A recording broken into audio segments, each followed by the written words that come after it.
Does Numpy.Random.Seed make results fixed on different computers? I know that when you use Numpy.Random.Seed, 0, you get the same result on your own computer every time. I am wondering if it is also true for different computers and different installations of Numpy.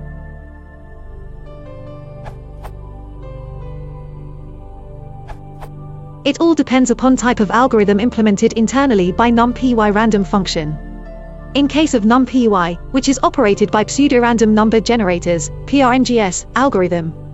What this means is that if you provide the same seed as of starting input, you will get the same output. And if you change the seed, you will get a different output. So this kind of algorithm is no system dependent.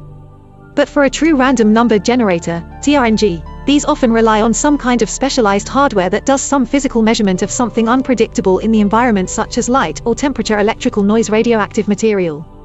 So if a module implements his kind of algorithm, then it will be system dependent.